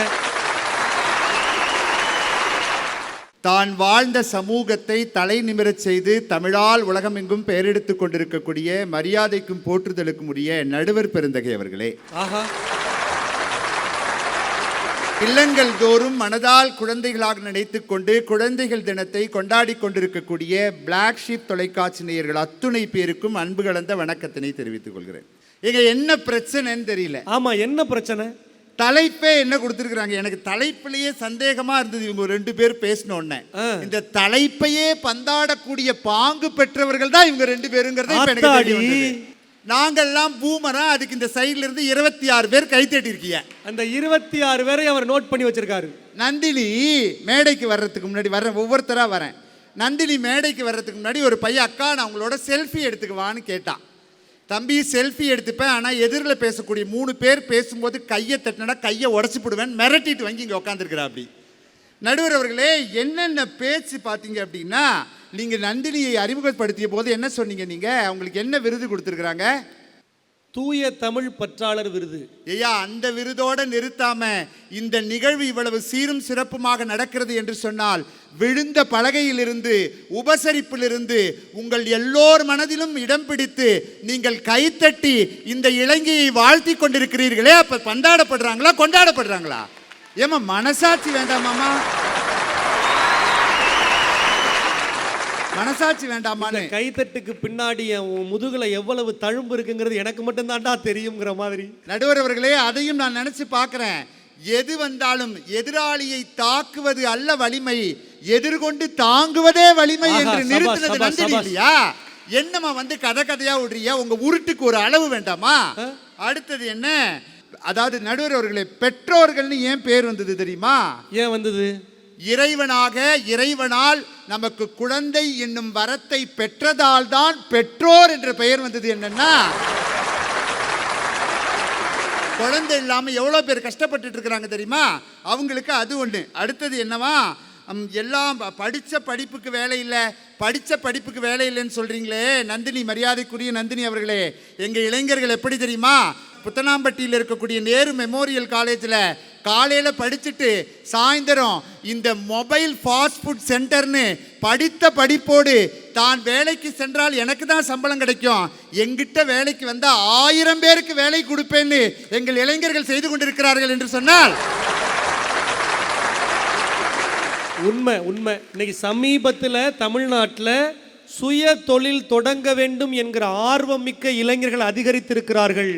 ஒரு புள்ளி விவரம் சொல்லுதுங்க, ஒவ்வொரு சிறு நகரங்களிலும் 100 இளைஞர்கள் சொந்தமாக தொழில் தொடங்கி இருக்கிறார்கள் அப்படின்னு ஒரு புள்ளி விவரம் சமீபத்தில் சொல்லுதுன்னா, நாம் வேலை கேட்டு வரிசையில் நின்று அப்ளிகேஷன் போட்டு இன்டர்வியூ அட்டன் பண்ணி எல்லாம் வேலை வாங்க வேண்டிய அவசியம் இல்லை. ஏன் ஒரு ஆளுக்கு வேலை இல்லை என்னடா சொல்கிறேன், நான் 100 பேருக்கு வேலை தரேன்டாங்கிற ஆற்றல் இன்னைக்கு இருக்கிற இளைஞர்களுக்கு இருக்குங்க. நடுவர்களே, அப்பா அம்மா பேச்சை கேட்கணும்னு நினைக்கக்கூடிய கடைசி தலைமுறையும் நாங்கள் தான். பிள்ளைகள் பேச்சை கேட்டால் குடும்பம் உயரும் என்று நினைக்கக்கூடிய முதல் தலைமுறையும் நாங்கள் தாங்கிறத மறந்துடக்கூடாதுல்ல நீங்கள்.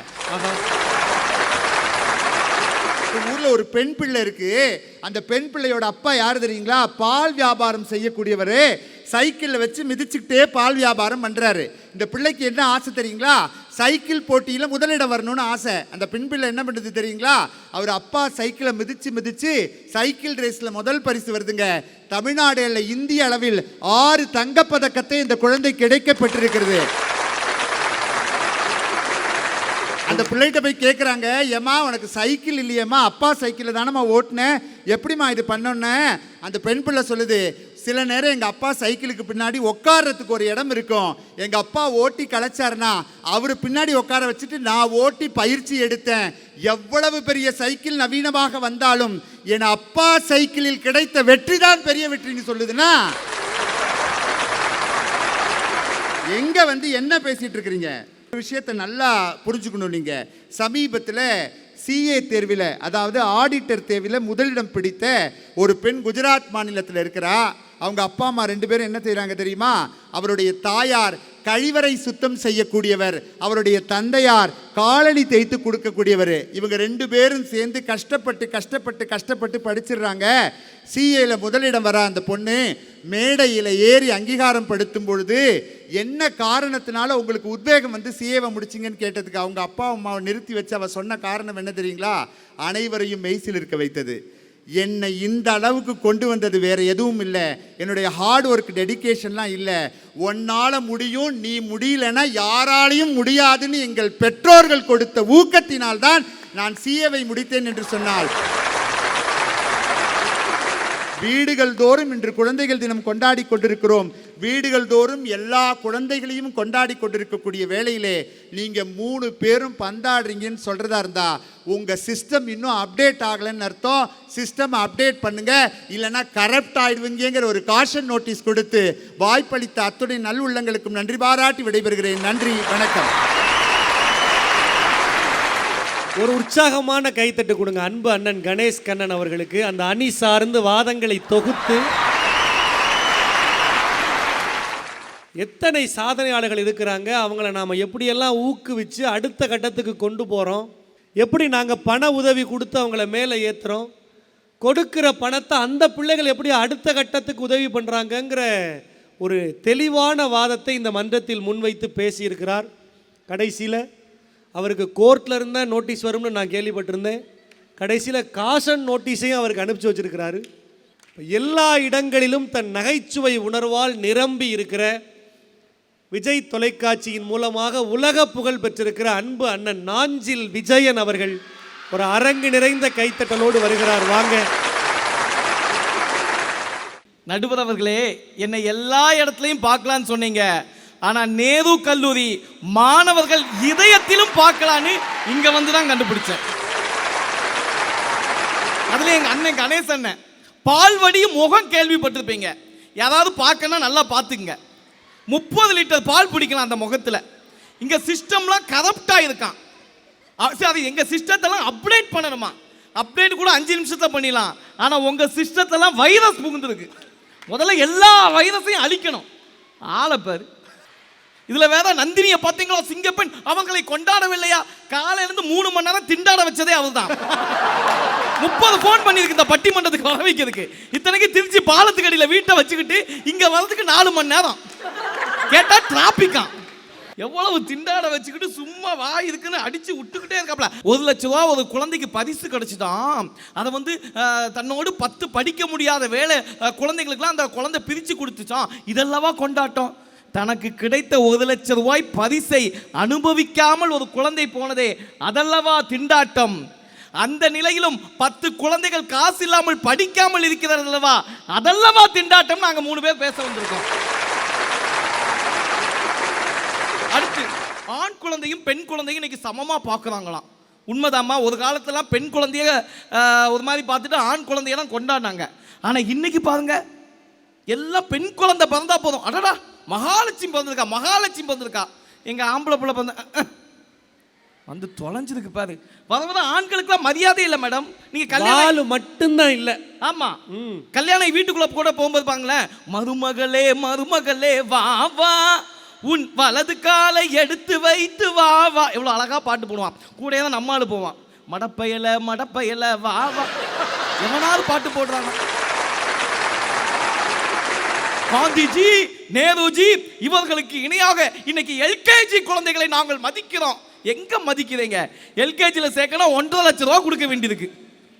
எல்கேஜியில் படிக்கிறதுக்கு எவ்வளவு திண்டாடிக்கிட்டு இருக்கோம். கொண்டாடுறோமா, கொண்டாடும். அடுத்து இன்னொன்று சொன்னாங்க பார்த்தீங்களா, கேரளாவில் 14 வயது இளைஞன் ஏஐ கண்டுபிடிச்சிருக்கானாம். அவங்க அப்பா அதுக்கு சப்போர்ட் பண்ணுறாராம்.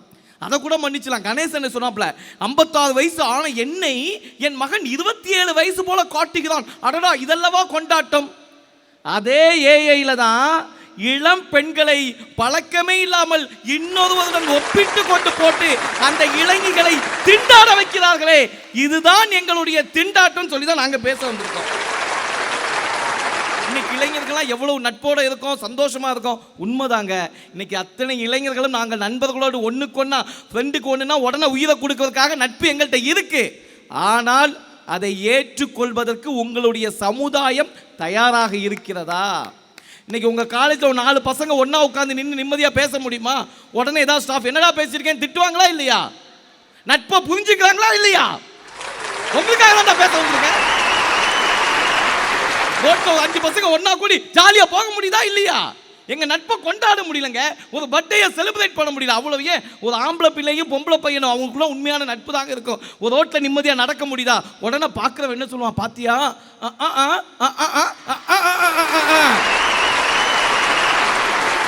நாக்கு மேல பல்ல போட்டு நீங்க பேசுறீங்களா இல்லையா?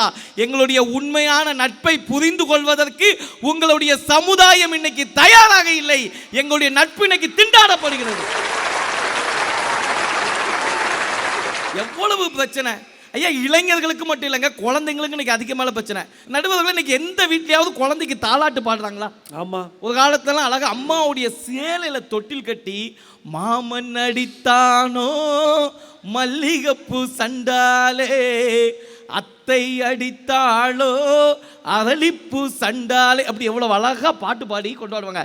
இப்பெல்லாம் பாருங்க, என் பொண்டாட்டி ஸ்ப்ரிங் தொட்டில் ஒன்று வாங்கியிருக்கேன் மேடம். அதுவும் கொலாப்ல நான் தான் வாங்கி கொடுத்தேன். அதை கூட கொலாப்ல தான் வாங்கியிருக்கேன். வேற என்ன பண்ண, குடும்பமே இன்னைக்கு கொலாப்ல தான் போயிட்டு இருக்கு. அந்த ஸ்ப்ரிங் தொட்டில் பொண்டாட்டியை தவிர மற்ற எல்லாத்தையும் கொலாப்ல தான் மேடம் வாங்கினேன். ரொம்ப சிரிக்காருங்க மேடம். அந்த தொட்டில் அந்த குழந்தைய தூக்கி போட்டுக்கிட்டு இங்க ஒரு தட்டி விடுதா மேடம். அந்த குழந்தை மேலையும் கீழையும் துள்ளுது பாருங்க. அது எப்போ பக்கத்து வீட்டில் போய் விடுமோன்னு பயத்திலேயே பார்த்துக்கிட்டு இருக்கேன். நம்மளாம் ஸ்கூல் படிக்கும்போது என்ன சொல்லுவாங்க, 10ஆம் கிளாஸ் மட்டும் படிச்சிருப்பா, பாஸ் ஆனால் நீ வாழ்க்கையில் நல்லா இருப்பேன்னு. நம்மளும் கஷ்டப்பட்டு எப்படியோ படித்து பாஸ் ஆயிடுவோம். அப்போ தான் சொல்லுவாங்க, இந்த 12ஆம் கிளாஸ் மட்டும் முடிச்சுட்டேன்னு வச்சுக்க வாழ்க்கையில் ஓஹோன்னு போயிடுவேன். நம்மளும் கஷ்டப்பட்டு பிட்டடிச்சு அப்படி இப்படின்னு படித்து பாஸ் ஆகி 12 படித்தா போதும். 12 முடிச்சிட்டேன், அடுத்த ஒரு டிகிரி தானப்பா, அதை முடிச்சுட்டேன்னு வச்சுக்க வாழ்க்கை எங்கேயோ போயிருப்பாங்க. நம்மளும் கஷ்டப்பட்டு எங்கேயோ போய் ஒரு டிகிரியை முடிச்சுட்டோன்னு வச்சுக்க, டிகிரி முடிச்சுட்ட ஒரு வேலைக்கு மட்டும் போயிட்டோன்னு வச்சுக்க, உன் வாழ்க்கையில் எந்த பிரச்சனையும் இருக்காதுப்பா. நம்மளும் கஷ்டப்பட்டு கையில் காலில் விழுந்து படித்த படிப்புக்கேற்ற வேலை இல்லைன்னா கூட ஏதோ ஒரு வேலையாக போகணும், வேலைக்கு ஜாயின் பண்ணிடுவோம். வேலைக்கு போயிட்ட அப்படியே ஒரு கல்யாணத்தை பண்ணிட்டேன்னு வச்சுக்கேன், உன் வாழ்க்கையில் சந்தோஷமாக இருக்குன்னு சொல்லுவாங்க. சரி, கல்யாணத்தையும் பண்ணிடுவோம். அப்போ தான் தெரியும் பொண்டாட்டியுடைய பிக்கல் என்ன பிடுங்கல் என்னன்ட்டு. கல்யாணத்தை பண்ணிட்டு என்னங்க வாழ்க்கை எவ்வளோ கஷ்டமாக இருக்குது. அது அப்படிதான்ப்பா. ஒரு குழந்தைய மட்டும் பெற்றுட்டேன்னு வச்சுக்க வாழ்க்கை சந்தோஷமாக இருக்குன்னு சொல்லுவாங்க. சரி, ஒரு குழந்தைய பெற்றுட்டா போதும், அந்த குழந்தைக்கு படிக்க வைக்க அப்படி இப்படின்னு ஊதுப்பட்ட இருக்க காசெல்லாம் அழிக்கணும். குழந்தைய பெற்றுட்ட அதுக்கு ஒரு கல்யாணத்தை பண்ணி வச்சேன்னா வாழ்க்கை சந்தோஷமான. இப்படி இளைஞனுடைய வாழ்க்கை ஏதாவது ஒரு கமிட்மெண்ட்ல திண்டாடிக்கிட்டே தான் இருக்கிறது. எக்காரணத்தை கொண்டும் கொண்டாடப்படவில்லை. இன்னைக்கு படித்த படிப்பிற்கான வேலை இன்றைய இளைஞர்களுக்கு கிடைக்காத வரைக்கும் இன்றைய வாழ்க்கை இளைஞர்களுக்கு திண்டாட்டம் மட்டும்தான் சொல்லி அந்த சமுதாயம் எங்களை பந்தாடி கொண்டுதான் இருக்கிறது என்று சொல்லி வாய்ப்பளித்த அத்துணை நல் உள்ளங்களுக்கும் நன்றி கூறி விடைபெறுகின்றேன். நன்றி, வணக்கம். ரொம்ப அழகான அந்த அணி சார்ந்த நிறைவான உரையை இந்த மன்றத்தில் வழங்கியிருக்கிற நாஞ்சில் விஜயனுக்கு ஒரு அரங்கு நிறைந்த பாராட்டு. ரொம்ப அழகா நேர்த்தியா இந்த 6 பேரும் இந்த தலைப்பு சார்ந்த வாதங்களை முன் வச்சிருக்காங்க. குழந்தை பருவமும் இளமை பருவமும் மகிழ்ச்சிக்குரிய பருவம் தான், கொண்டாட்டத்திற்குரிய பருவம் தான், யாரும் மறுக்கலை. அவன் ஜாலியாக இருப்பான், ஏன்னா அந்த வயசில் அவனுக்கு எந்த கமிட்மெண்ட்டும் கிடையாது. இளமையில் வாழ்க்கையை நாம் பார்த்துக்கலாம்ங்கிற நம்பிக்கை அதிகமாகவே இருக்கும், அதனால் எதை பற்றியும் கலங்க மாட்டான். இந்த இளைஞர்கள் எப்படி தெரியுமா இருக்காங்க? வாழ்க்கையை யதார்த்தமாக எடுத்துக்கிற இளைஞர்களாக இருக்கிறாங்க. நடந்தா ஓகே, நடக்கலைன்னா டபுள் ஓகே, கிடைச்சா சந்தோஷம், கிடைக்கலைன்னா ரொம்ப சந்தோஷம்னு வாழ்க்கையை வாழுகிற இளைஞர்கள் இன்னைக்கு அதிகமாக இருக்கிறாங்க. இளைஞர்கள்லாம் பாருங்க, அவங்களுக்கு இல்லாத பிரச்சனையா? அவ்வளவு பிரச்சனை இருக்கு. அவ்வளவு பிரச்சனைகள் இருந்தாலும் அந்த பிரச்சனையை லெஃப்ட் ஹேண்ட்ல டீல் பண்றாங்க. மக்கா மிஷி பிரச்சனையை லெஃப்ட் ஹேண்ட்ல ஹேண்டில் பண்ற மைக்கேல் ஹசி நாங்கன்னு சொல்லி இன்னைக்கு பிரச்சனைகள் அப்படி தூசியை தட்டுற மாதிரி தட்டி விட்டு போறோம். அவன் வாழ்க்கையில் அவனை நீங்க இயல்பா விட்டாலே அவன் மகிழ்ச்சியாக தான் இருப்பான். ஏன்னா இளமை பருவம் தாங்க கொண்டாட்டத்திற்குரியது. பண்டிகைகளை கொண்டாடணும்னா கூட இளமை பருவம் தான். முதுமையில் என்னங்க பண்டிகை? வாழ்க்கையில் நாம் 60 வயதில் உட்கார்ந்துருக்கும் போது நாங்கள்லாம் அந்த காலத்தில் அப்படின்னு 55 சொல்லுவோம், இல்லை 59 சொல்லுவோமா? 19 29 தானங்க சொல்லுவோம். இப்போ நினைவுகள் அதிகமாக சேகரிக்கப்படுகிற பருவம் கூட இளமை பருவம். இன்னைக்கு நான் பார்க்குறேன், எல்லாரும் சொல்கிறோம், நான் எல்லாம் ஸ்கூலுக்கு ஆற்ற கடந்து போனேன், சைக்கிளில் போய் படித்தேன், 2 பஸ்ஸு மாறி போய் படித்தேன். அப்படி படித்தும் நீங்கள் அடைய முடியாத உயரத்தை இன்றைக்கு இருக்கிற இளைய தலைமுறை பிள்ளைகள் இந்த கல்வியை வச்சுக்கிட்டு எட்டி பிடிக்கிறான்னு சொன்னால் அந்த இளைஞர்களுக்குள்ள ஒரு தனித்துவமான ஆற்றல் இருக்கு. இளைஞர்களும் குழந்தைகளும் மகிழ்ச்சிக்குரியவர்கள் தான், அதில் சந்தேகமே இல்லை. ஆனால் இந்த 6 பேர் எதை வாதிட்டு இருக்காங்க? இளைஞர்களையும் குழந்தைகளையும் கொண்டாடுறோமா பந்தாடுறோமா? நீங்கள் நல்லா கவனிங்க. குழந்தைங்களுக்கு இந்த அணியில் பேசுகிற போது சொன்னாங்கல்ல, வயதுக்கு மீறி அழுத்தத்தை கொடுக்குற சமூகமாக இந்த சமூகம் மாறி இருக்கு. ஒரு 6 வயசு பாப்பா உலகத்தில் இருக்கிற எல்லா தேசங்களினுடைய தலைநகரங்களையும் சொல்லுது, கொடியை சரியாக கண்டுபிடிக்குது, எல்லா நாட்டின் தேசிய கீதங்களையும் பாடுது. உடனே அவங்க அம்மாவையும் அப்பாவையும் கூப்பிட்டு உட்கார வச்சு இன்றைக்கு இருக்கிற சமூக வலைதளங்கள் பேட்டி எடுக்கிறாங்க.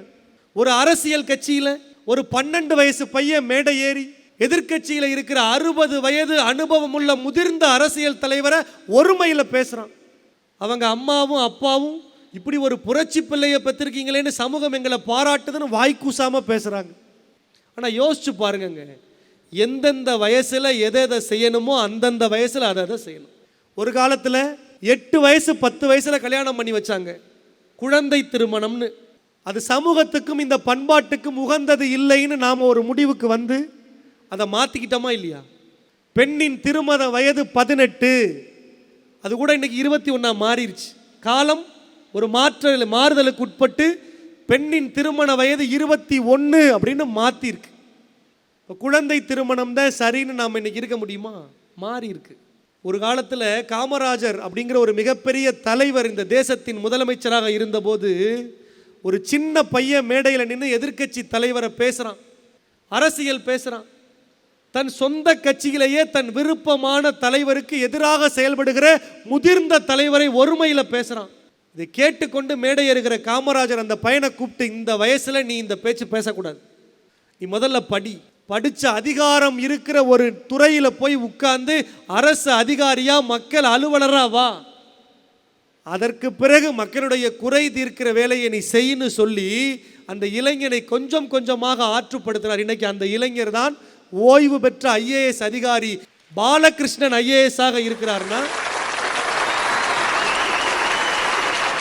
அந்த தலைவர்கள் அன்னைக்கு இளைஞர்களை குழந்தைகளை அப்படி பக்குவப்படுத்தினாங்க. ஆனால் இன்னைக்கு இருக்கிற தலைவர்கள் அதை செய்கிறாங்களா? ஒரு காலத்தில் காமராஜர் மாதிரியான தலைவர்கள் வாழ்ந்த இதே தேசத்தில்தான் இன்றைக்கு இந்த மாதிரியான தலைவர்களும் இருக்கிறார்கள் என்கிற வேதனையும் அந்த தலைவர்களின் பின்னால் இன்றைக்கு இளைஞர்கள் படையெடுத்து போகிறார்கள் என்கிற அக்கறையிலும் தாங்க நாங்கள் பேசிக்கிட்டு இருக்கோம். நீங்க ரொம்ப அழகா யோசிச்சு பாருங்க, இளைஞர்களையும் குழந்தைகளையும் நீங்க எப்படி மோட்டிவேட் பண்றீங்களோ அவங்க அப்படி மாறிடுவாங்க. நீங்க அவங்கள சரியா மோட்டிவேட் பண்ணீங்கன்னா கீ கொடுக்குற பொம்மை மாதிரி தான். நீங்க அவங்கள சரியா மோட்டிவேட் பண்ணீங்கன்னா நீங்க நினைச்சு பார்க்க முடியாத ஒரு இடத்துக்கு அவங்க போய் நிற்பாங்க, கண்ணாடி மாதிரி. நீங்க அவங்க கிட்ட அன்பை காட்டினீங்கன்னா அவங்க அன்பு, கோவத்தை காட்டினீங்கன்னா திரும்ப கோவத்தை காட்டுவாங்க.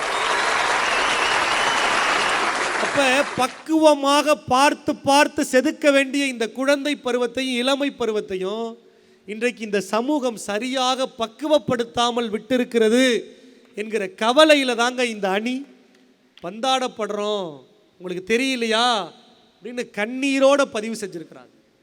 அதுவும் தமிழ்நாட்டில் நடக்கிற விஷயங்கள்லாம் பார்த்தா சின்ன சின்ன குழந்தைங்களை பெரியவங்க கூட கேட்க கூசுகிற பாடலுக்கு அரைகுறை ஆடையை போட்டு மேடையில் நடனமாட வச்சு பெத்தவங்களே கீழே உட்கார்ந்து கை தட்டுகிற அவலம் ஒவ்வொரு பள்ளி ஆண்டு விழாவிலையும்.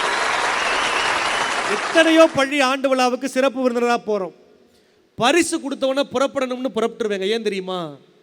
ஏன் தெரியுமாங்க? அந்த பிள்ளைகள் என்ன பாட்டுக்கு நடனம் ஆடுவாங்க தெரியுமா? நாம் நம்ம வீட்டு வரவேற்பறையில் நம்ம குடும்ப உறுப்பினர்களோடு கேட்க கூசுகிற பாட்டுக்கு அந்த பிள்ளைகள் அரைகுறை ஆடையோடு நடனம் ஆடுறாங்க. அதை பெத்தவங்களே வெட்கம் இல்லாமல் முதல் வரிசையில் உட்கார்ந்து கைதட்டி கொண்டாடுகிற ஒரு அவலம் இன்றைக்கு பள்ளிக்கூடங்களில் ஆண்டு விழாக்களில் நடக்குது. அது அப்படியே அடுத்த கட்டத்துக்கு போகுது, ரியாலிட்டி ஷோ. இன்னைக்கு ஒரு பெரிய மாயை இன்னைக்கு உருவாகிருக்குங்க.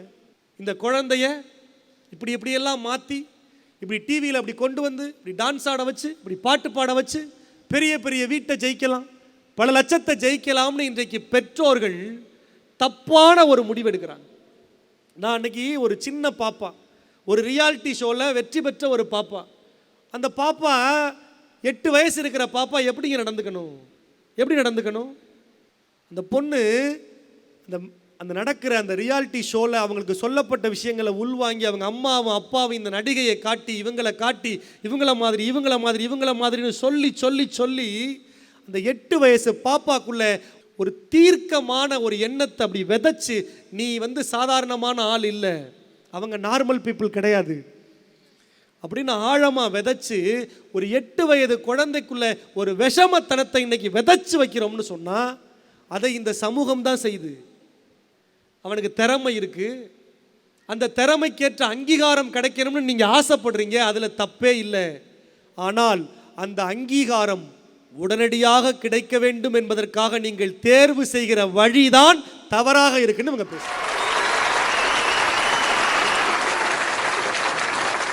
அதை தான் இந்த அணியினர் பேசுகிறாங்க. உங்கள் பிள்ளைகளுக்காக நீங்கள் வேலை செய்கிறதையோ, உங்கள் வேலையை தியாகம் செய்து உங்கள் பிள்ளைகளுக்காக நேரம் ஒதுக்குறதையோ, அவங்க திறமையை வெளிக்கொண்டு வருவதற்காக நீங்கள் போடுற எஃபர்ட்டையோ இங்கே இருக்கிற யாரும் குறை சொல்லலை. அதுக்காக நீங்கள் மெனக்கெடுறத நாங்கள் எல்லாரும் வரவேற்கிறோம். ஆனால் அந்த மெனக்கெடலுக்கு பின்னால் உங்கள் பிள்ளைகளினுடைய வாழ்க்கை மாட்டி இருக்குது அப்படிங்கிற கவலை உங்களுக்கு கொஞ்சம் கூட இல்லையே அப்படிங்கிறது தாங்க இந்த பட்டிமன்றத்தின் மூலமாக நாங்கள் பதிவு செய்வோம். இதை குழந்தைகள் நாளில் சொல்லாமல் வேற எந்த நாளில் சொல்ல முடியும்? இந்த செய்தியை குழந்தைகள் நாளில் சொன்னால் கூட சரிதான்ப்பா, சரியாதானே சொல்றாருன்னு ஏற்றுக்கொண்டு போகிற மக்களை விட உங்களுக்கு என்ன தெரியும்? இன்னைக்கு காலமே மாறிடுச்சு, இதாங்க எல்லாமே, இன்னைக்கு செல்போன் தான் எல்லாம்னு சொல்லுகிற கூட்டமாக மந்தைகளாக நம்மை மாற்றி வைத்திருக்கிற ஒரு அரக்கனாக இன்றைக்கு தொழில்நுட்பம் மாறி இருக்கிறதுன்னு சொன்னா, ஒரு காலத்தில் குழந்தைங்களை வேலைக்கு அனுப்பி அந்த சம்பளத்தை வாங்கினாங்க. நம்ம எல்லாரும் சொன்னோம் குழந்தை தொழிலாளர் முறை இருக்கக்கூடாது, குழந்தை தொழிலாளர் முறை இருக்கக்கூடாது, குழந்தைகளின் வருமானம் பெற்றோரின் அவமானம்னு பழக வச்சோம். இன்னைக்கு அது டிஜிட்டலைஸ்டில் மாறி வேற வேற கலர் சாயம் பூசி வண்ண வண்ண விளம்பரங்களால் மறைக்கப்பட்டு மறுபடியும் குழந்தை தொழிலாளர் என்கிற முறைதான் இங்கே ஆரம்பமாகி இருக்கிறது அப்படிங்கிற கவலையை, வேதனையை, சமூகத்தில் ஏற்பட வேண்டிய பண்பாட்டு புரட்சியை இந்த மன்றத்தில் பதிவு.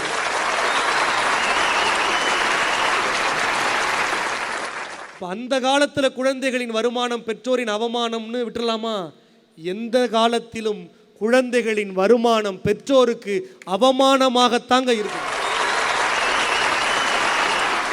இங்க பாருங்களேன், நல்ல உச்சம் பெற்ற இயக்குனர்கள் தங்கள் பிள்ளைகளை சினிமாவுக்கு கொண்டு வந்திருக்க மாட்டாங்க. தான் எடுத்த 10 படமுமே நல்ல சிறப்பாக ஓடி இருக்கும். பெரிய நடிகரோடு 20 படங்கள் இயக்கியிருப்பாங்க.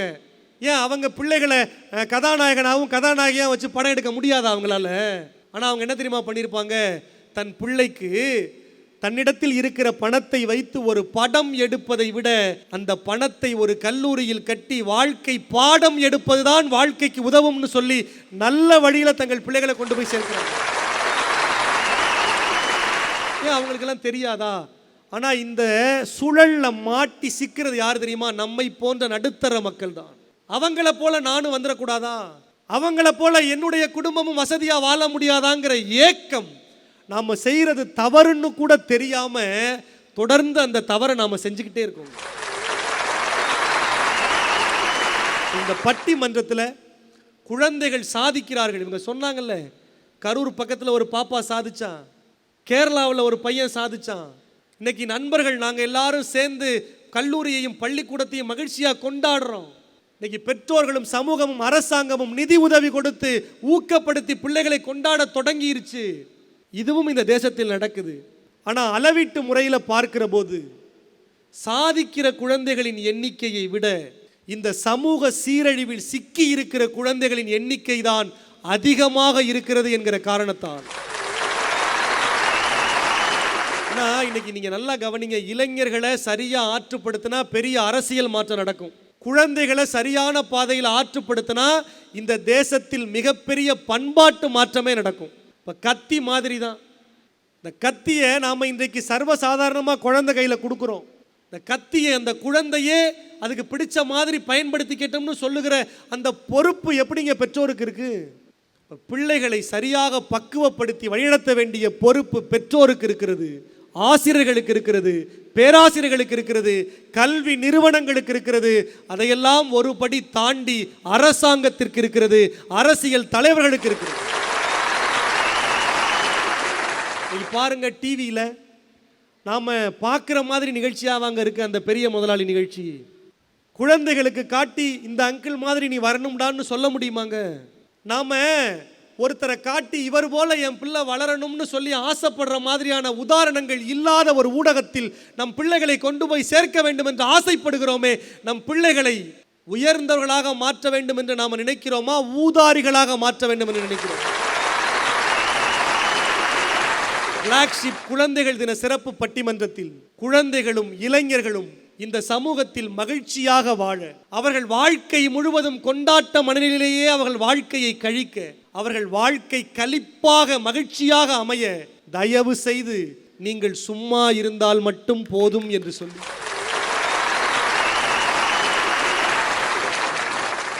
எங்கள் வாழ்க்கையை செப்பனிட எங்களுக்கு தெரியும். நாங்கள் ஆட்டு மந்தைகளாக இருந்தால் நல்ல மேய்ப்பனாக நீங்கள் இருக்கலாம். நாங்களே நல்ல மேய்ப்பர்களாகத்தான் இன்றைக்கு இருக்கிறோம் என்று சொல்லி எங்களுக்கான பாதையை நாங்களே உருவாக்கி கொள்வோம். எங்களுக்கான சாதனை சிகரத்தை நாங்களே எட்டி பிடிப்போம். நீங்கள் குறுக்கே வராமல், குறுக்கிடாமல் எங்கள் குறிக்கோளை நோக்கிய பயணத்துக்கு உந்து சக்தியாகவும் ஊக்கமருந்தாகவும் மட்டும் இருந்தால் போதும் என்று சொல்லி அந்த குழந்தை இசையால் தான் ஜெயிக்கணும்னா 18 வயசுக்கு மேலே இசையால் ஜெயிக்கும். அந்த குழந்தை தன் நடன திறமையால் தான் இந்த உலகத்திற்கு அறிமுகமாகணும்னா 29 வயதில் கூட தன் திறமையால் அறிமுகமாகும். பேச்சு திறமையால் தான் அந்த குழந்தை இந்த உலக தமிழர்களின் இதயங்களில் இடம் பிடிக்க வேண்டும் என்று சொன்னால் 60 வயதில் கூட அதற்கு வாய்ப்பு காத்திருக்கிறது நண்பர்களே. அதே ரியாலிட்டி ஷோல தாங்க 75 வயசு பாட்டி வந்து பாடி நம் இதயங்களை கவர்ந்து போன நடைமுறை உதாரணங்களே நமக்கு வெட்ட வெளிச்சமாக எது வெற்றி என்பதை காட்டிக் கொண்டிருக்கிற போது வெற்று புகழுக்காக உங்கள் இதயங்களை நீங்கள் அடகு வைக்காமல் குழந்தைகளின் வாழ்க்கையை தயவு செய்து காப்பாற்றுங்கள் என்று மன்றாடி கேட்டு, இன்றைய சூழலில் குழந்தைகளும் இளைஞர்களும் இந்த சமூகத்தால் பந்தாடப்படுகிறார்கள். இந்த மூலையிலிருந்து அந்த மூலைக்கும், அந்த மூலையிலிருந்து இந்த மூலைக்கும் கால்பந்தாட்டத்தில் மாறி மாறி உதைபடுகிற பந்துகளை விட அதிகமாக இந்த சமூகத்தால் உதைபடுகிற ஒரு பொருளாக இன்றைக்கு குழந்தைகளும் இளைஞர்களும் மாறி இருக்கிறார்கள். இந்த நிலைமை மாற நான் மட்டும் பொறுப்பேற்றால் போதாது, நீங்களும் பொறுப்பேற்க வேண்டும் என்று உங்களையும் வாஞ்சையோடு கேட்டு அழைத்து இன்னொரு நல்ல நாளில் வித்தியாசமான தலைப்பில் இதே 6 இளம் அறிஞர்களோடு உங்களை மீண்டும் சந்திக்கும் வரை உங்களிடமிருந்து நன்றி சொல்லி அன்பு கூறி வாய்ப்புக்கு எங்கள் வாய்மொழியை கேட்டு அமைத்ததற்கு உங்கள் பாத மலர்களில் எங்கள் கண் மலரை காணிக்கையாக்கி நன்றி சொல்லி நிறைவு செய்கிறோம். நன்றி, வணக்கம்.